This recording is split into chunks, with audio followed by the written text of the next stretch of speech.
अध्याय 7 नागरिकता सिटीजनशिप अर्थ एवं महत्व। किसी अन्य आधुनिक राज्य की तरह भारत में दो तरह के लोग हैं, नागरिक और विदेशी। नागरिक भारतीय राज्य के पूर्ण सदस्य होते हैं और उनकी इस पर पूर्ण निष्ठा होती है। इन्हें सभी सिविल और राजनीतिक अधिकार प्राप्त होते हैं। दूसरी ओर विदेशी किसी अन्य राज्य के नागरिक होते हैं, इसलिए उन्हें सभी नागरिक एवं राजनीतिक अधिकार प्राप्त नहीं होते हैं। इनकी दो श्रेणियां होती हैं, विदेशी मित्र एवं विदेशी शत्रु। विदेशी मित्र वे होते हैं जिनके भारत के साथ सकारात्मक संबंध होते हैं। विदेशी शत्रु वे हैं जिनके साथ भारत का युद्ध चल रहा हो। उन्हें कम अधिकार प्राप्त होते हैं तथा वे गिरफ्तारी और नज़रबंदी के विरुद्ध सुरक्षित नहीं होते। अनुच्छेद 22। संविधान भारतीय नागरिकों को निम्नलिखित अधिकार एवं विशेषाधिकार प्रदान करता है, विदेशियों को नहीं। 1. धर्म, मूल वंश, जाति, लिंग या जन्म स्थान के आधार पर विभेद के विरुद्ध अधिकार, अनुच्छेद 15। 2. लोक नियोजन के विषय में समता का अधिकार, अनुच्छेद 16।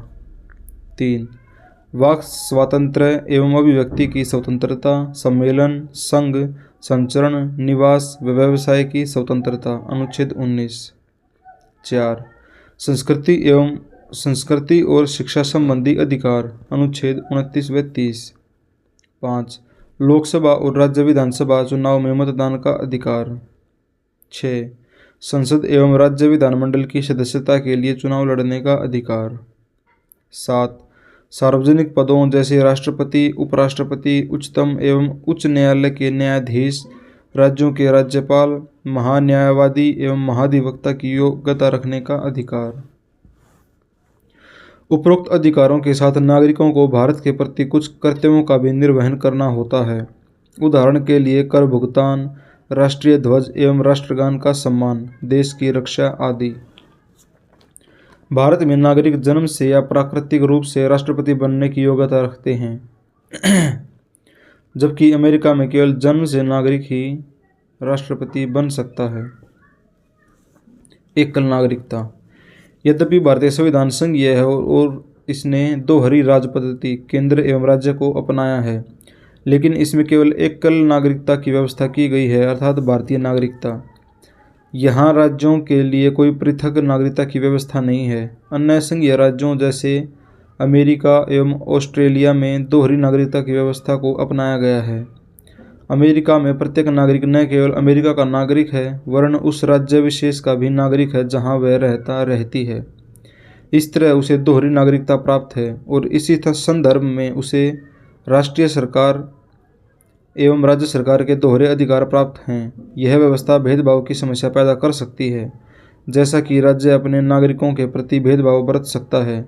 यह भेदभाव मताधिकार, सार्वजनिक पदों, व्यवसाय आदि को लेकर हो सकता है।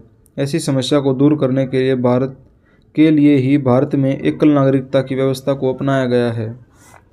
भारत में सभी नागरिकों को, चाहे उनका जन्म कहीं और निवास कहीं हो, पूरे देश में समान नागरिक अधिकार प्राप्त होते हैं। उनके बीच किसी तरह का भेदभाव नहीं किया जा सकता।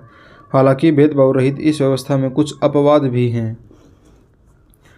संसद अनुच्छेद 16 के तहत ऐसी व्यवस्था कर सकती है कि किसी राज्य विशेष में रहने वाले लोगों को कुछ नौकरियों या नियुक्तियों में अलग सुविधा मिले। यह सुविधा उस राज्य के या केंद्र शासित क्षेत्र के तहत स्थानीय या अन्य प्रशासन के तहत हो सकती है। संसद ने इसी से संबंधित सार्वजनिक रोजगार निवासी के रूप में जरूरत अधिनियम 1957 को प्रभावी बनाया। भारत सरकार को यह अधिकार दिया गया कि गैर राजपत्रित पदों पर नियुक्ति के लिए आंध्र प्रदेश, हिमाचल प्रदेश, मणिपुर और त्रिपुरा के लिए निवास की अनिवार्यता करे, जैसा कि यह अधिनियम 1974 में समाप्त हो गया। उसके बाद आंध्र प्रदेश और तेलंगाना को छोड़कर किसी भी राज्य में ऐसी व्यवस्था नहीं है। संविधान अनुच्छेद 15 किसी भी नागरिक के खिलाफ धर्म, मूल वंश, जाति, लिंग, जन्म स्थान या निवास के आधार पर भेदभाव करने पर प्रतिबंध लगाता है। इसका अभिप्राय यह है कि निवास के आधार पर राज्य किसी को विशेष सुविधा दे सकता है, जो कि संविधान द्वारा दिए गए अधिकारों के सीमा क्षेत्र में आने वाला मामला न हो। उदाहरण के लिए, एक राज्य अपने निवासियों के लिए शैक्षणिक शुल्क में छूट दे सकता है।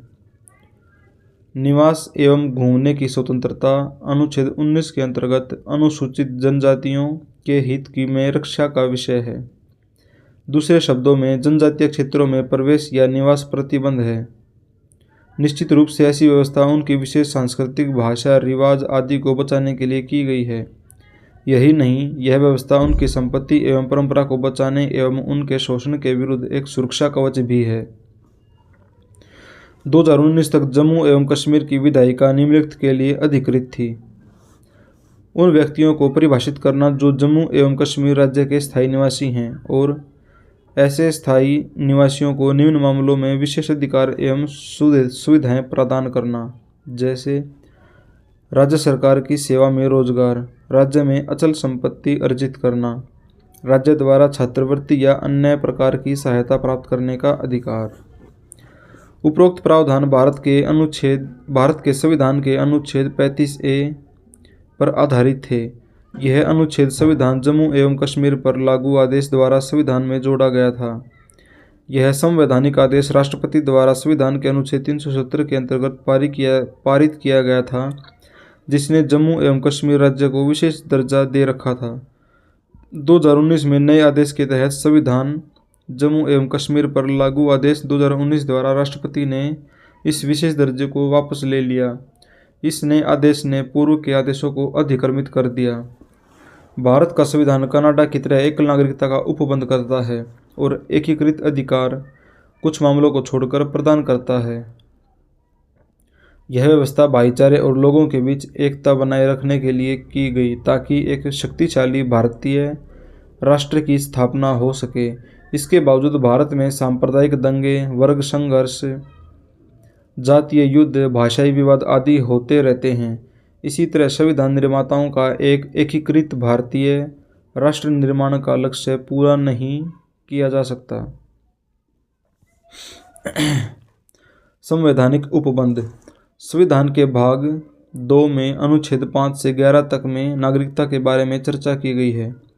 इस संबंध में इसमें स्थायी और विस्तृत उपबंध नहीं है। यह सिर्फ उन लोगों की पहचान करता है जो संविधान लागू होने के समय अर्थात 26 जनवरी 1950 भारत के नागरिक बने। इसमें न तो इनके अधिग्रहण एवं न ही नागरिकता की हानि की चर्चा की गई है। यह संसद को इस बात का अधिकार देता है कि वह नागरिकता के संबंधित मामलों की व्यवस्था करने के लिए कानून बनाए। इसी प्रकार संसद ने नागरिकता अधिनियम 1955 को लागू किया, जिसका समय समय पर संशोधन किया गया। संविधान निर्माण के उपरांत 26 जनवरी 1950 में संविधान के अनुसार 4 श्रेणियों के लोग भारत के नागरिक बने।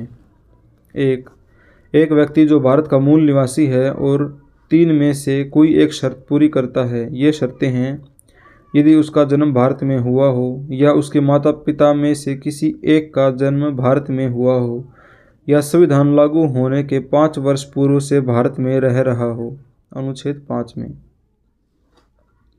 2. एक व्यक्ति जो पाकिस्तान से भारत आया हो और यदि उसके माता पिता या दादा दादी अविभाजित भारत में पैदा हुए हों और निम्न 2 में से कोई एक शर्त पूरी करता हो, वह भारत का नागरिक बन सकता है। यदि वह 19 जुलाई 1948 से पूर्व स्थानांतरित हुआ हो, अपने प्रवसन की तिथि से उसने सामान्यतः भारत में निवास किया हो, और यदि उसने 19 जुलाई 1948 को या उसके बाद भारत में प्रवसन किया हो, तो वह भारत के नागरिक के रूप में पंजीकृत हो। लेकिन ऐसे व्यक्ति का पंजीकृत होने के लिए 6 माह तक भारत में निवास आवश्यक है। नंबर 3, एक व्यक्ति जो 1 मार्च 1947 के बाद भारत से पाकिस्तान स्थानांतरित हो गया हो, लेकिन बाद में फिर भारत में पुनर्वास के लिए लौट आए, तो वह भारत का नागरिक बन सकता है। उसे पंजीकरण प्रार्थना पत्र के बाद 6 माह तक रहना होगा। नंबर 4, एक व्यक्ति जिसके माता पिता या दादा दादी अविभाजित भारत में पैदा हुए हों, लेकिन वह भारत के बाहर रह रहा हो, फिर भी वह भारत का नागरिक बन सकता है यदि उसने भारत के नागरिक के रूप में पंजीकरण कूटनीतिक तरीके या पार्षदीय प्रतिनिधि के रूप में आवेदन किया हो। यह व्यवस्था भारत के बाहर रहने वाले भारतीयों के लिए बनाई गई है ताकि वे भारत की नागरिकता को ग्रहण कर सकें। कुल मिलाकर ये व्यवस्थाएं नागरिकों की चर्चा करती हैं। 1. व्यक्ति जो भारत का मूल निवासी हो। 2. व्यक्ति पाकिस्तान से स्थानांतरित हुआ हो। 3. व्यक्ति पाकिस्तान स्थानांतरित हुआ हो लेकिन बाद में लौट आया हो। 4. भारतीय मूल का व्यक्ति जो बाहर रह रहा हो। नागरिकता संबंधी अन्य संवैधानिक प्रावधान इस प्रकार हैं। वह व्यक्ति भारत का नागरिक नहीं होगा या भारत का नागरिक नहीं माना जाएगा जो स्वेच्छा से किसी अन्य देश की नागरिकता ग्रहण कर लेगा। प्रत्येक व्यक्ति जो भारत का नागरिक है या समझा जाता है वह ऐसा नागरिक बना रह सकता है यदि संसद इस प्रकार के किसी विधान का निर्माण करे। संसद को यह अधिकार है कि वह नागरिकता के अर्जन और समाप्ति के तथा नागरिकता से संबंधित अन्य सभी विषयों के संबंध में विधि बना सकता है। नागरिकता अधिनियम 1955। नागरिकता अधिनियम 1955 संविधान लागू होने के बाद अर्जन एवं समाप्ति के बारे में उपबंध करता है। मूल रूप से नागरिकता अधिनियम 1955 ने भी राष्ट्रमंडल नागरिकता प्रदान की है, लेकिन इस प्रावधान को नागरिकता संशोधन अधिनियम 2003 के द्वारा निरस्त कर दिया गया था। नागरिकता का अर्जन। नागरिकता अधिनियम 1955 नागरिकता प्राप्त करने की 5 शर्तें बताता है, जैसे जन्म, वंशानुगत, पंजीकरण, प्राकृतिक एवं अक्षेत्र समाविष्टि करने के आधार पर। 1. जन्म से। भारत में 26 जनवरी 1950 को या उसके बाद परंतु 1 जुलाई 1947 से पूर्व जन्मा व्यक्ति अपने माता पिता के जन्म की राष्ट्रीयता के बावजूद भारत का नागरिक होगा। भारत में 1 जुलाई को या उसके बाद जन्मा व्यक्ति केवल तभी भारत का नागरिक माना जाएगा यदि उसके जन्म के समय उसके माता पिता में से कोई एक भारत का नागरिक हो। इसके अलावा यदि किसी व्यक्ति का जन्म 3 दिसंबर 2004 को या उसके बाद भारत में हुआ हो तो वह उसी दिशा में भारत का नागरिक माना जाएगा। यदि उसके माता पिता दोनों उसके जन्म के समय भारत के नागरिक हों या माता या पिता में से एक उस समय भारत का नागरिक हो तथा दूसरा अवैध प्रवासी न हो। भारत में पदस्थ विदेशी राजनयिकों एवं शत्रु देश के बच्चों को भारत की नागरिकता अर्जन करने का अधिकार नहीं है। वंश के आधार पर। कोई व्यक्ति जिसका जन्म 26 जनवरी 1950 को या उसके बाद परंतु 10 दिसंबर 1992 से पूर्व भारत से बाहर हुआ हो वह वंश के आधार पर भारत का नागरिक बन सकता है यदि उसके जन्म के समय उसका पिता भारत का नागरिक हो। यदि 10 दिसंबर 1992 को या उसके बाद यदि किसी व्यक्ति का जन्म देश से बाहर हुआ हो तो वह तभी भारत का नागरिक बन सकता है यदि उसके जन्म के समय उसके माता पिता में से कोई एक भारत का नागरिक हो। 3 दिसंबर 2004 के बाद भारत से बाहर जन्मा कोई व्यक्ति वंश के आधार पर भारत का नागरिक नहीं हो सकता यदि उसके जन्म के 1 वर्ष के भीतर भारतीय कॉन्सुलेट में उसके जन्म का पंजीकरण न कराया दिया गया हो या केंद्र सरकार की सहमति से उक्त अवधि के बाद पंजीकरण न हुआ हो। इस प्रकार के बच्चे का भारतीय कॉन्सुलेट में पंजीकरण कराते समय आवेदन पत्र में माता पिता को इस आशय का शपथ पत्र देना होगा कि उनके बच्चे के पास किसी अन्य देश का पासपोर्ट नहीं है। पुनः एक नाबालिग जो वंश के आधार पर भारत का नागरिक है साथ ही वह किसी अन्य देश का भी नागरिक है तब उसकी भारतीय नागरिकता समाप्त हो जाएगी जब तक कि वह अन्य देश की नागरिकता या राष्ट्रीयता का परित्याग वयस्क होने के 6 माह के अंदर नहीं कर देता। पंजीकरण द्वारा। केंद्र सरकार किसी व्यक्ति अवैध प्रवासी न हो को भारत के नागरिक के रूप में पंजीकृत कर सकती है यदि वह निम्नांकित श्रेणियों में किसी से संबंध हो। नामतः भारतीय मूल का व्यक्ति जो नागरिकता प्राप्ति का आवेदन देने से ठीक पूर्व 7 वर्ष भारत में रह चुका हो। भारतीय मूल का वह व्यक्ति जो अविभाजित भारत के बाहर या किसी अन्य देश में अन्यत्र रह रहा हो। वह व्यक्ति जिसने भारतीय नागरिक से विवाह किया हो और वह पंजीकरण के लिए प्रार्थना पत्र देने से पूर्व 7 वर्ष से भारत में रह रहा हो। भारत के नागरिक के नाबालिग बच्चे।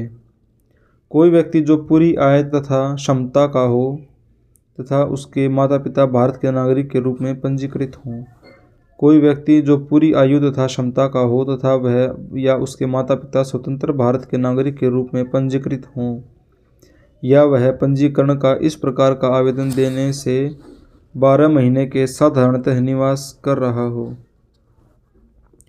कोई व्यक्ति जो पूरी आयु तथा क्षमता का हो तथा वह समुद्र पार किसी देश के नागरिक के रूप में 5 वर्ष से पंजीकृत हो तथा वह पंजीकरण का इस प्रकार का आवेदन देने से 12 महीने से साधारणतः निवास कर रहा हो। एक व्यक्ति जन्म से भारतीय मूल का माना जाएगा यदि वह या उसके माता पिता में से कोई अविभाजित भारत में पैदा हुआ हो या 15 अगस्त 1947 के बाद भारत का अंग बनाने वाले किसी भू क्षेत्र के निवासी हों। उपरोक्त सभी श्रेणियों के लोगों को भारत के नागरिक के रूप में पंजीकृत होने के बाद निष्ठा की शपथ लेनी होगी।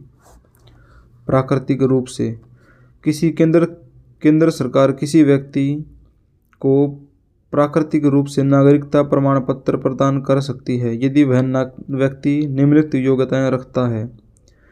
ऐसे देश से संबंधित नहीं हो जहां भारतीय नागरिक प्राकृतिक रूप से नागरिक नहीं बन सकते। यदि वह किसी अन्य देश का नागरिक हो तो वह भारतीय नागरिकता के लिए अपने आवेदन की स्वीकृति पर उस देश की नागरिकता को त्याग दे। यदि वह भारत में रह रहा हो या भारत सरकार की सेवा में हो या इनमें से थोड़ा कोई एक और थोड़ा कोई अन्य हो तो उसे नागरिकता संबंधी आवेदन देने से कम 12 माह पूर्व से भारत में रह रहा होना चाहिए। यदि 12 माह की इस अवधि से 14 वर्ष पूर्व से वह भारत में रह रहा हो या भारत सरकार की सेवा में हो या इनमें से थोड़ा एक में और थोड़ा अन्य में हो, इनकी कुल अवधि 11 वर्ष से कम नहीं होनी चाहिए। हालांकि नागरिकता संशोधन अधिनियम 2019 ने अफगानिस्तान, बांग्लादेश या पाकिस्तान में हिंदू, सिख, बौद्ध, जैन, पारसी या ईसाई समुदाय से संबंधित व्यक्ति के लिए भारत में निवास या सरकार की सेवा की इस कुल अवधि को 5 वर्ष से कम नहीं कर दिया गया है। उसका चरित्र अच्छा होना चाहिए कि वह संविधान की 8वीं अनुसूची में उल्लिखित भाषाओं का अच्छा ज्ञाता हो, कि उसे प्राकृतिक रूप से नागरिकता का प्रमाण पत्र प्रदान किए जाने की स्थिति में वह भारत में रहने का इच्छुक हो या भारत सरकार सेवा या किसी अंतर्राष्ट्रीय संगठन में जिसका भारत सदस्य हो या भारत में स्थापित किसी सोसाइटी, कंपनी या व्यक्तियों का निकाय हो में प्रवेश या उसे जारी रखे। हालांकि भारत सरकार उपरोक्त प्राकृतिक शर्तों के मामलों पर एक या सभी पर दावा हटा सकती है यदि व्यक्ति की विशेष सेवा, विज्ञान, दर्शन, कला, साहित्य, विश्व शांति या मानव उन्नति से संबंध हो। इस प्रकार से नागरिक बने हर व्यक्ति को भारत के संविधान के प्रति निष्ठा की शपथ लेनी होगी। क्षेत्र समाविष्टि द्वारा किसी विदेशी क्षेत्र द्वारा भारत का हिस्सा बनने पर भारत सरकार उस क्षेत्र में संबंधित विशेष व्यक्ति को भारत का नागरिक घोषित करती है। ऐसे व्यक्ति उल्लिखित तारीख से भारत के नागरिक होते हैं। उदाहरण के लिए, जब पांडिचेरी भारत का हिस्सा बना तो भारत सरकार ने नागरिकता पांडिचेरी आदेश 1962 जारी किया। यह आदेश नागरिकता अधिनियम 1955 के तहत जारी किया गया। असम समझौते से आच्छादित व्यक्तियों के लिए नागरिकता का विशेष प्रावधान। नागरिकता संशोधन अधिनियम 1985 असम समझौते आच्छादित व्यक्तियों की नागरिकता के लिए निम्नलिखित विशेष प्रावधान करता है। भारतीय मूल के सभी व्यक्ति जो 1 जनवरी 1966 के पहले बांग्लादेश से असम आए और जो अपने प्रवेश के बाद से ही साधारणतः असम के निवासी हैं को 1 जनवरी 1966 से भारत का नागरिक मान लिया गया। भारतीय मूल का प्रत्येक व्यक्ति जो 1 जनवरी 1966 को या उसके बाद लेकिन 15 मार्च 1971 के पहले बांग्लादेश से असम आया और अपने प्रवेश के समय से ही साधारणतः असम का निवासी है और जिसे विदेशी के रूप में पहचाना गया है को स्वयं को निबंधित करना होगा। ऐसा निबंधित व्यक्ति भारत का नागरिक मान लिया जाएगा। सभी उद्देश्यों के लिए विदेशी के रूप में पहचाने जाने के बाद से 10 वर्षों की अवधि की समाप्ति की तारीख के बीच लेकिन इन 10 वर्षों के बीच की अवधि में उसे भारत के नागरिक के समान ही अधिकार होंगे, लेकिन मत देने का अधिकार नहीं होगा।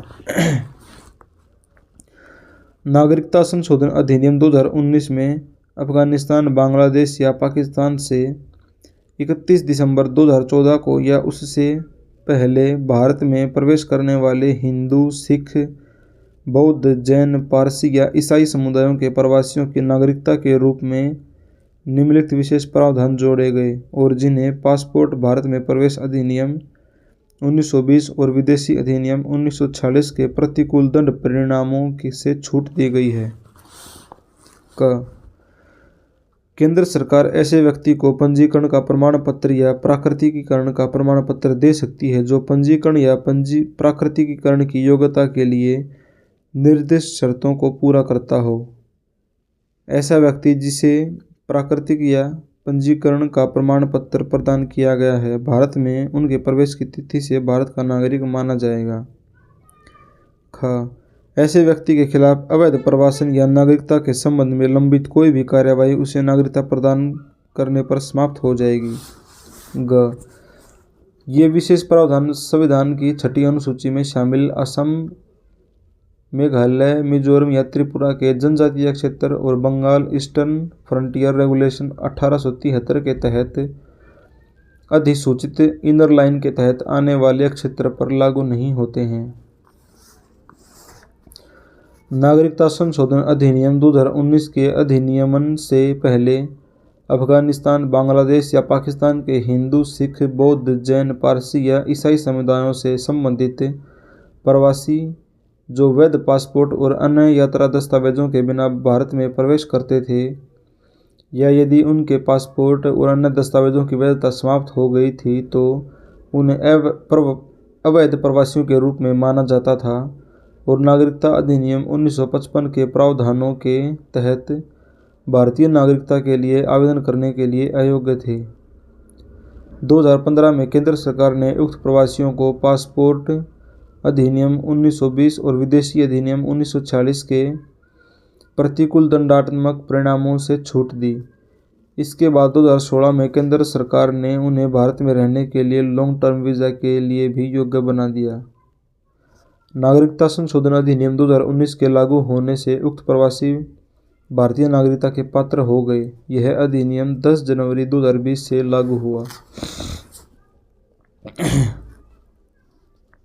नागरिकता की समाप्ति। नागरिकता अधिनियम 1955 में अधिनियम और या संवैधानिक व्यवस्था के अनुसार प्राप्त नागरिकता खोने के 3 कारण बताए गए हैं: त्यागना, बर्खास्तगी या वंचित करना होना। स्वैच्छिक त्याग। एक भारतीय नागरिक जो पूर्ण आयु और क्षमता का हो, ऐसी घोषणा के उपरांत वह भारत का नागरिक नहीं रहता, अपनी नागरिकता को त्याग सकता है। यदि इस तरह की घोषणा तब हो जब भारत युद्ध में व्यस्त हो तो केंद्र सरकार इसके पंजीकरण को एक तरफ रख सकती है। जब कोई व्यक्ति अपनी नागरिकता का परित्याग करता है तो उस व्यक्ति का प्रत्येक नाबालिग बच्चा भारतीय नागरिक नहीं रहता। यद्यपि इस तरह के बच्चे की उम्र 18 वर्ष होने पर वह प्रार्थना पत्र देकर भारतीय नागरिक बन सकता है 1 वर्ष के अंदर। बर्खास्तगी के द्वारा। यदि कोई भारतीय नागरिक स्वेच्छा से किसी अन्य देश की नागरिकता ग्रहण कर ले तो उसकी भारतीय नागरिकता स्वयं बर्खास्त हो जाएगी। हालांकि यह व्यवस्था तब लागू नहीं होगी जब भारत युद्ध में व्यस्त हो। वंचित करने द्वारा। केंद्र सरकार द्वारा भारतीय नागरिक को आवश्यक रूप से बर्खास्त करना होगा यदि नागरिकता फर्जी तरीके से प्राप्त की गई हो, यदि नागरिक ने संविधान के प्रति अनादर जताया हो, यदि नागरिक ने युद्ध के दौरान शत्रु के साथ गैर कानूनी रूप से संबंध स्थापित किया हो या उसे कोई राष्ट्र विरोधी सूचना दी हो। पंजीकरण या प्राकृतिक नागरिकता के 5 वर्ष के दौरान नागरिक को किसी देश में 2 वर्ष की कैद हुई हो। नागरिक सामान्य रूप से भारत के बाहर 7 वर्षों से रह रहा हो। विदेशी भारतीय नागरिकता। सितंबर 2000 में भारत सरकार विदेश मंत्रालय ने भारतीय डायस्पोरा पर LM सिंघवी की अध्यक्षता में एक उच्च स्तरीय समिति का गठन किया। कमेटी को वैश्विक भारतीय डायस्पोरा के व्यापक अध्ययन करने तथा उनके साथ रचनात्मक संबंध बनाने के उपायों पर अनुशंसा देने का कार्य सौंपा गया। समिति ने अपनी रिपोर्ट जनवरी 2002 में सौंपी। इसने नागरिकता अधिनियम 1955 में संशोधन की सिफारिश की ताकि भारतीय मूल के व्यक्तियों को दोहरी नागरिकता प्रदान की जा सके, लेकिन कुछ विशेष देशों के रहने वालों को ही। उसी अनुसार नागरिकता संशोधन अधिनियम 2003 में विदेशी भारतीय नागरिकता का प्रावधान किया गया। 16 निर्दिष्ट देशों के PIO यानी भारतीय मूल के व्यक्तियों के लिए पाकिस्तान और बांग्लादेश को छोड़कर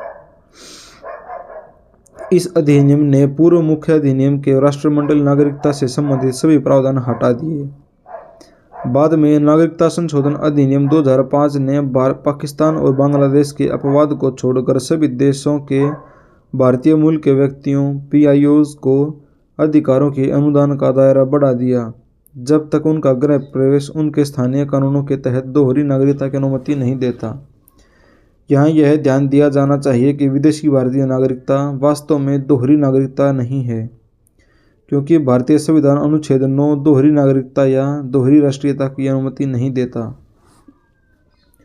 पुनः नागरिकता संशोधन अधिनियम 2015 ने मुख्य अधिनियम में विदेशी भारतीय नागरिक OCI संबंधी प्रावधानों को संशोधित कर दिया। इसने भारतीय विदेशी नागरिक कार्ड होल्डर के नाम से एक नई योजना शुरू की, जिसमें PIO कार्ड स्कीम तथा OCI कार्ड स्कीम को मिला कर दिया गया। PIO कार्ड स्कीम को 19/8/2002 में शुरू किया गया था और उसके बाद OCI कार्ड स्कीम 2/12/2005 में शुरू की गई थी। दोनों स्कीमें साथ साथ चल रही थी। वैसे OCI स्कीम अधिक लोकप्रिय थी। आवेदक इस कारण भ्रम की स्थिति में थे। आवेदकों का भ्रम दूर कर उन्हें अधिक सुविधाएं प्रदान करने के लिए भारत ने PIO तथा OCI को मिलाकर एकल स्कीम का सूत्रण किया, जिसमें दोनों स्कीमों के सकारात्मक पक्षों को शामिल किया गया। इस प्रकार इस उद्देश्य की पूर्ति के लिए नागरिकता संशोधन अधिनियम 2015 अधिनियमित किया गया। PIO स्कीम 9/1/2015 के प्रभाव से रद्द कर दी गई और यह अधिसूचित किया गया कि सभी चालू PIO कार्ड धारक 9/1/2015 से OCI कार्ड धारक मान लिए जाएंगे। नागरिकता संशोधन अधिनियम 2015 विदेशी भारतीय नागरिक को बदलकर विदेशी भारतीय नागरिक कार्ड धारक overseas citizen of Indian card holder कर दिया गया और मुख्य अधिनियम में निम्नलिखित प्रावधान किए। 1. विदेशी भारतीय नागरिक कार्ड होल्डर का निबंधन। भारत सरकार किसी विदेशी भारतीय नागरिक कार्ड धारक होल्डर को पंजीकृत कर सकती है। पूर्ण आयु एवं क्षमता वाले कोई व्यक्ति जो किसी अन्य देश का नागरिक है लेकिन संविधान लागू होने के समय अथवा उसके बाद भारत का नागरिक था, अथवा जो कि किसी अन्य देश का नागरिक है लेकिन संविधान लागू होने के समय भारत का नागरिक होने के लिए अर्ह था, अथवा जो कि किसी अन्य देश का नागरिक है लेकिन उस भूभाग से संबंध रखता है जो 15 अगस्त 1947 के भारत का भाग हो गया, अथवा जो कि ऐसे किसी नागरिक का पुत्र पुत्री या पौत्र पोती या प्रपौत्र प्रपुत्री हो, अथवा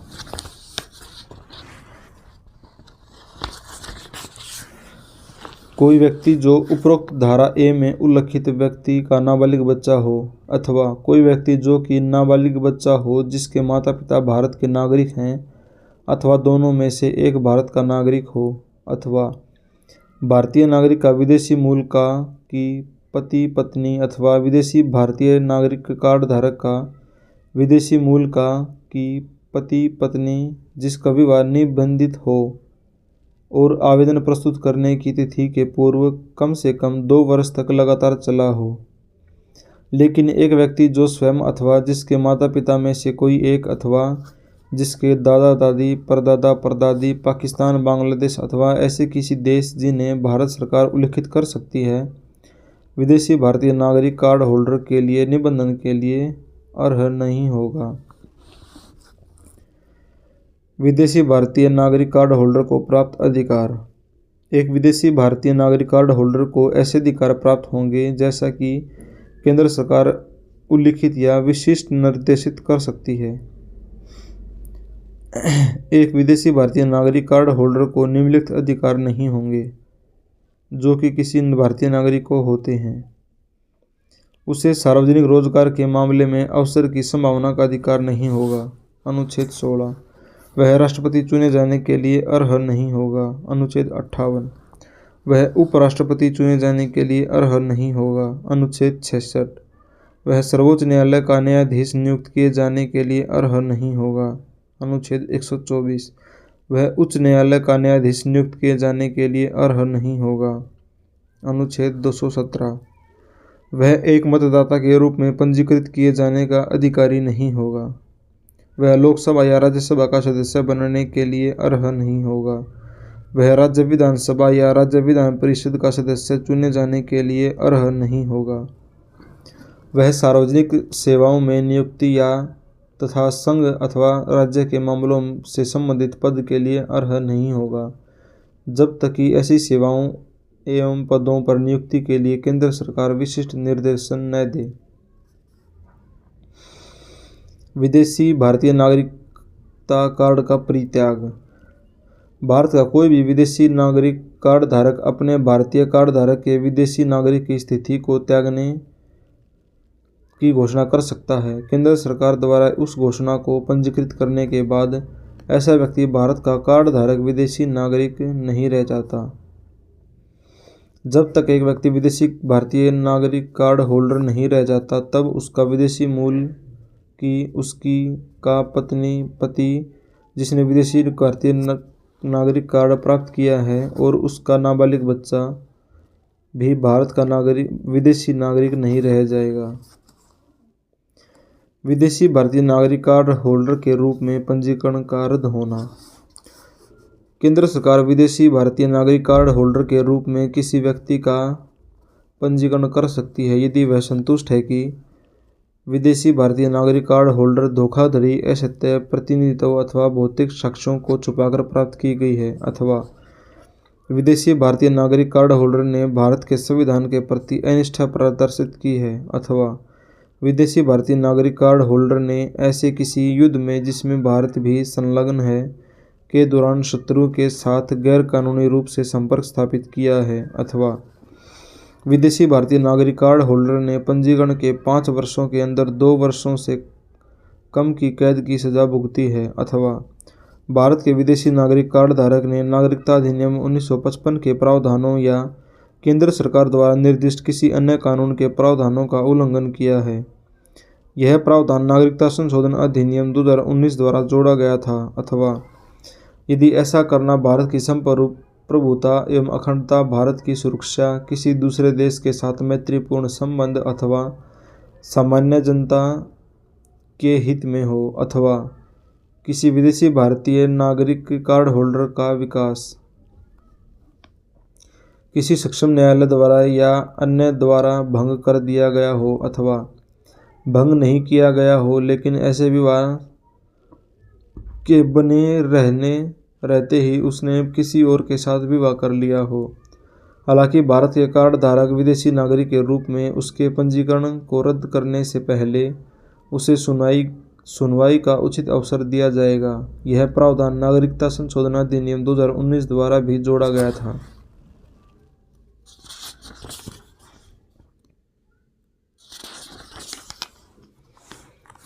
यहाँ 7वां अध्याय समाप्त होता है।